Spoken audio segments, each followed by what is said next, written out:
Start பண்ணிட்டேன் sir. Hara நம பார்வதி பதவே ஹர மகாதேவ. சௌந்தரபாண்டீஸ்வரர் கோவில் இது. ரொம்ப அழகான ஒரு சிவாலயம். இந்த கோவில் உள்ள நடராஜரை பார்க்கறதுக்கு அவ்வளவு அழகான ஒரு நடராஜராக இருக்கார். ஒரு 5 நடராஜர் இந்த பக்கத்துல திருநெல்வேலி பக்கம் வந்தா நம்ம தரிசனம் பண்ணலாம்.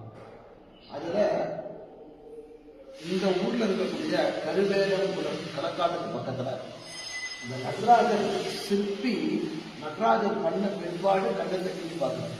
அந்த வடு இந்த ஊர்ல இந்த ராஜா கோவில் கட்டினதே இந்த கரிவலம் வந்தது. இந்த கரினா யானை சுத்தி கோமதி தீர்த்த பிரதட்சணம் வந்தது. அதுக்கு கோவில் கட்டுறான். ரொம்ப அற்புதம். நிறைய அற்புதங்கள் இருக்கு. இசைத்தூண்கள் நிறைய இருக்கு. இசைத்தூண்கள் நீங்க பார்க்கறதுல சத்தம் வரும்.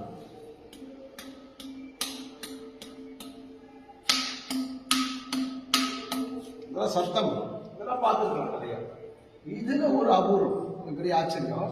இதுல ஒரு அபூர்வம் இதை கவனிச்சு பார்த்தீங்கன்னா,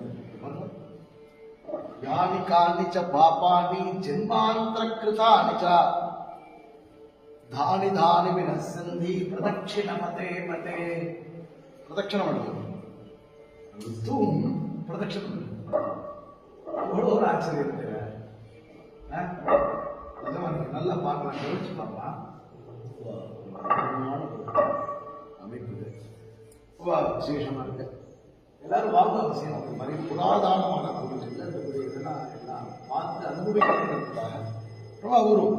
நம்மளே பார்க்கறது கோவிலை நம்ம பிரதட்சணம் பண்ணுவோம், தூண் பிரதட்சணம் பண்ணிட்டு எப்படி பண்ணிருப்பா, என்ன அமைப்பு, எந்த டெக்னாலஜியும் இல்லாத காலத்துல சிற்பியினால பண்ணப்பட்ட அழகான தூண்கள் எல்லாம் சிவமயம். ஓம் நம சிவாய. ஓம் நம சிவாய.